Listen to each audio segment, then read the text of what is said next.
जय हिंद दोस्तों, मैं हूं आशीष और आप सबको इंडिया में जान पर स्वागत है। दोस्तों, आप सब जानते हैं पिछले 3-4 दिन से ब्रिटेन और अमेरिका फ्रांस के पीछे पड़े थे।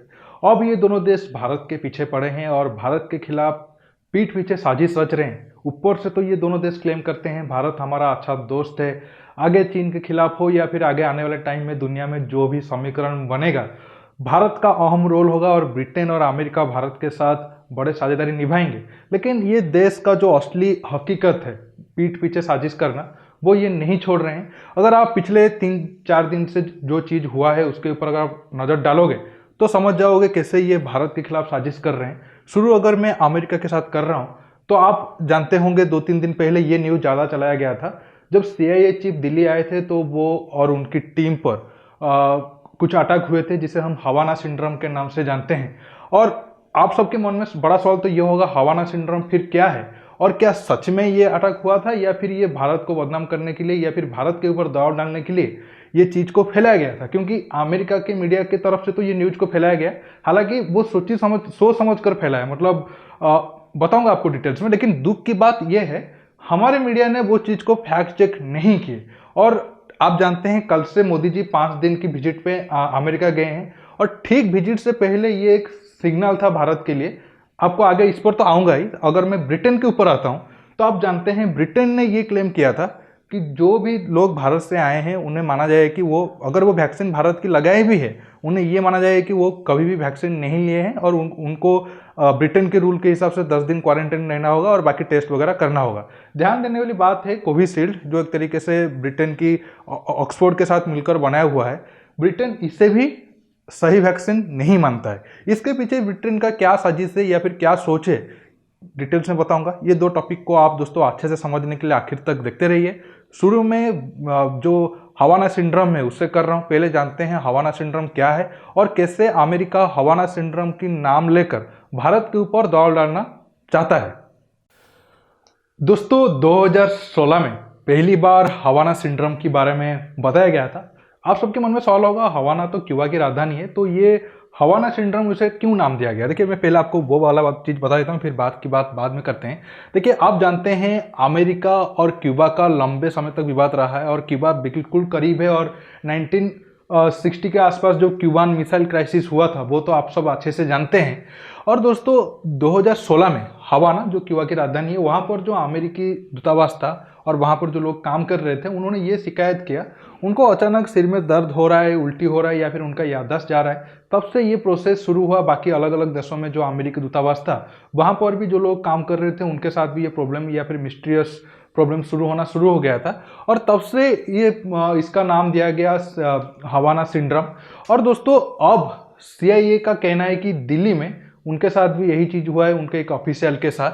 पहले मैं आपको बता देता हूँ और बाद में बताया गया कि ये जो हवाना सिंड्रोम है और ये अमेरिका की जो राजदूत है या फिर जो भी काम करते हैं डिप्लोमेट, उनके ऊपर माइक्रोवेव हथियार के जरिए टारगेट किया जाता है। देखिए, नॉर्मल आप जानते हैं, अगर आप कन्वेंशनल हीटिंग को देखोगे तो हीट आउटर सरफेस पे होता है, आहिस्ता आहिस्ता गर्म होते हुए वो अंदर तक जाता है।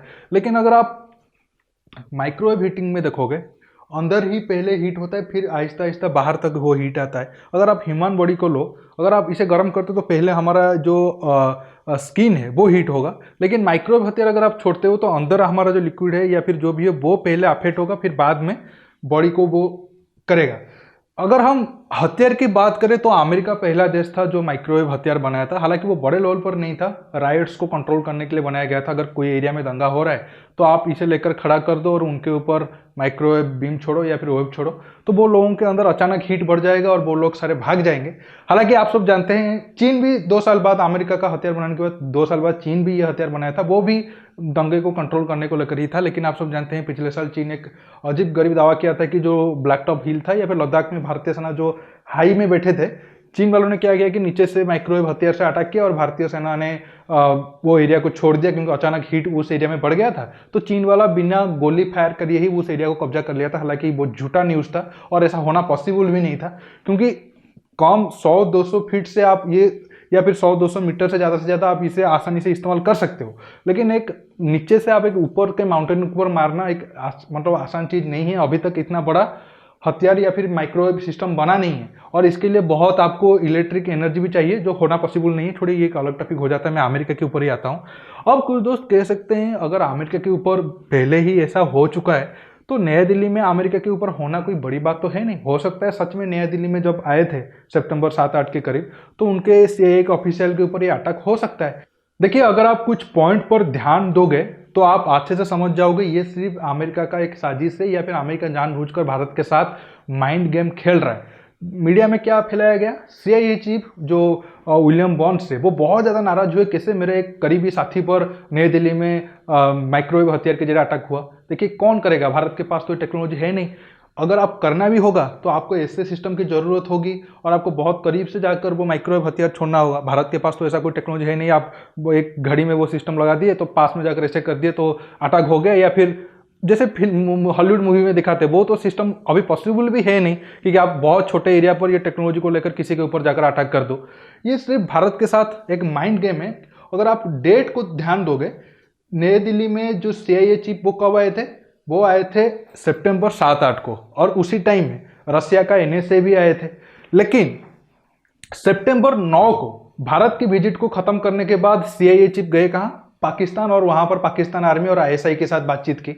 तो फिर आप कैसे कह सकते हो नई दिल्ली पर आने के बाद ही आप पर अटैक हुआ। अटैक इस्लामाबाद में हो सकता है, भारत के पास मतलब दिल्ली में अटैक हुआ क्या प्रूफ है। मैं इसलिए कह रहा हूँ डिप्लोमेटिक मतलब स्तर पर बहुत सारे कुछ आपको ऐसे ही सिग्नल देकर समझाया जाता है कि देश का मूड क्या है या फिर आगे रिलेशन क्या होने वाला है। और मोदी जी जाने के बाद ये सिर्फ एक तरीके का भारत के ऊपर दबाव डालने के लिए ही अमेरिका का एक ट्रिक था। अगर अटैक हुआ तो 8, 9 या 10 तारीख तक आप बता देते, तो आपको 11-12 दिन क्यों लग गए ये चीज़ को खुलासा करने में। और फिर अमेरिका के ऑफिशियल ने कुछ नहीं बताया है, ये अपने मीडिया के जरिए ये खबर को प्लांट किया है। दुख की बात यह है भारत के अंदर जो मीडिया है जो दावा करते हैं हम बहुत खोजी पत्रकार करते हैं या फिर बहुत कुछ करते हैं, और वो लोग अमेरिका की इस पॉइंट को काउंटर नहीं किए। लेकिन मैंने आपको बताया, अब आपके मन में सवाल होगा क्या वजह हो सकता है। अगर मान लेते हैं अमेरिका का ये साजिश है या फिर माइंड गेम है, उसके पीछे क्या बात हो सकता है। देखिए, मुझे लग रहा है बड़ा बात ये थे, तब आरोप लगा था जब विलियम बॉन्ड्स आए थे नई दिल्ली में, उसी टाइम में एनएसए का, रसिया का एनएसए भी आए थे, और पाकिस्तान मीडिया का तो क्लेम था उसी टाइम में जर्मन इंटेलिजेंस के चीफ भी मौजूद थे, और कुछ दिन पहले ब्रिटेन के MI6 की चीफ भी आए थे, और 1-2 दिन के बाद शायद इजराइल के मोसाद के चीफ भी आए थे। हालांकि इजराइल के मोसाद चीफ और जो जर्मनी इंटेलिजेंस के चीफ वो पाकिस्तान मीडिया का क्लेम है, उनका कोई मतलब भारत की और उनके देश में उसका कोई खुलासा नहीं है। लेकिन बड़ा आरोप तब रसिया के एनएसए पर यह लगा था। रसिया के एनएसए, इंडियन ऑफिशियल और जो अमेरिका की विलियम बॉन्ड्स है वो एक साथ मिलकर मतलब अफगानिस्तान मुद्दे पर बातचीत किए थे, जो बहुत ही कम होता है, क्योंकि आप सब जानते हैं अमेरिका और रसिया कैसे दुश्मन देश है। लेकिन बाद में रसिया के एनएसए ने वो सब खबर को झूठा बताया और बोला कि ऐसा कोई हमारा तीनों देश या फिर तीनों बड़े बड़े ऑफिशियल बैठकर कभी कोई मीटिंग किए नहीं, अलग अलग हुआ है। भारत रसिया के साथ हुआ है, भारत का अमेरिका के साथ हुआ है, अमेरिका रसिया का नहीं हुआ है, और अमेरिका भारत रसिया मिलकर भी कुछ बैठक नहीं किए हैं। मुझे लग रहा है हुआ होगा, और अफगानिस्तान को लेकर कोई प्लान ये भारत रखा होगा दोनों देशों के सामने, कैसे हम तीनों मिलकर काम करेंगे। हो सकता है अब ये खबर फैलाकर अमेरिका ने साफ संदेश दे दिया हम ये प्लान पर नहीं जाएंगे, क्योंकि 2018 में जो विलियम बॉन्ड्स है वो आरोप लगा चुके हैं रसिया का ही काम है ये जो माइक्रोवेव हथियार हो रहा है या फिर हवाना सिंड्रोम जो हो रहा है। ये एक हो सकता है बड़ा कारण। दूसरा कारण ये हो सकता है, ठीक मोदी जी जा रहे हैं अमेरिका, और भारत और अमेरिका को लेकर बहुत सारे डील पर बातचीत होगी, नेगोशिएशन होगी, हो सकता है कोई डील भी हो। ये भारत के ऊपर दबाव डालने के लिए एक पॉइंट है कि देखो तुम्हारे देश में हमारे ऊपर अटैक हुआ, मतलब ये एक फ्रेंडली नहीं है आप बोल सकते हो। ये मतलब भारत के ऊपर दबाव डालने के लिए होगा कि तुम क्वाड में बहुत ज़्यादा डिमांड मत करो, या फिर फ्रांस के साथ अपना रिलेशन मत बढ़ाओ, या फिर भारत को मतलब अमेरिका की जो डिमांड है उसे तुम मान जाओ, या फिर उसके लिए बहुत ज़्यादा नेगोशिएशन मत करो। जो भी हो ये आप समझ गए होंगे, ये एक अमेरिका का साजिश है या फिर माइंड गेम है भारत के खिलाफ, जो बिल्कुल भी फ्रेंडली नहीं है।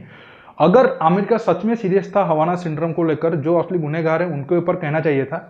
ऐसा दिल्ली में अटैक हुआ और सीआईए चीफ बहुत नाराज हो गए, ये सारे बातें मीडिया पर लिखना सिर्फ एक मतलब एक साजिश का ही हिस्सा है, जबकि उनका आखिर विजिट मैंने जैसा आपको बताया पाकिस्तान के इस्लामाबाद था। और मैं ब्रिटेन के ऊपर आता हूँ। देखिए, ब्रिटेन भी कुछ कम नहीं है, मेन तो वही बोल सकते हो प्रॉब्लम का जड़ी ही है। ब्रिटेन से ही ये लोग तो अमेरिका, ऑस्ट्रेलिया, न्यूजीलैंड, कनाडा वगैरह शुरू हुए हैं। जो कोविशील्ड है जो भारत में लग रहा है, आप सब जानते हैं ये ऑक्सफोर्ड के साथ मिलकर बनाया गया है। लेकिन ब्रिटेन अब क्या बोल रहा है कि जो भी लोग भारत से कोविशील्ड लगाए हैं, वो चाहे जो भी वैक्सीन आप लगाए हो, हम इसे नहीं मानेंगे कि ये ऑथराइज्ड है और हम अपने देश में एंट्री नहीं देंगे। अगर एंट्री होगा भी तो आपको 10 दिन क्वारंटीन में रहना पड़ेगा और बाकी सारे टेस्ट वगैरह करना होगा, पैसा वगैरह खर्चा करना होगा। लेकिन दोस्तों आप देखिए इन लोगों का जलन क्या है, मैं आपको बताता हूँ। इन लोगों को लगता था जब भारत में इतना बड़ा सेकेंड वेव हो गया तो हम भारत में जाकर वैक्सीन बचाकर बिलियन बिलियन डॉलर कमाएंगे। लेकिन भारत का उनका सपना तो तोड़ दिया। हमारे देश में बने हुए वैक्सीन मतलब देश के लोगों को लगा और बहुत सारा पैसा जो बाहर जाना था वो नहीं जा पाया। इसके साथ आप देखो हमारा जो वैक्सीनेशन सर्टिफिकेट है वो कितना एडवांस है। आप QR कोड से देख सकते हो बंदा सच में वैक्सीन लिया है या नहीं लिया है। बहुत सारे देश अभी है जो कोवैक्सीन प्लेटफॉर्म को यूज करना चाहते हैं अपने देश में वैक्सीनेशन प्रोग्राम के लिए।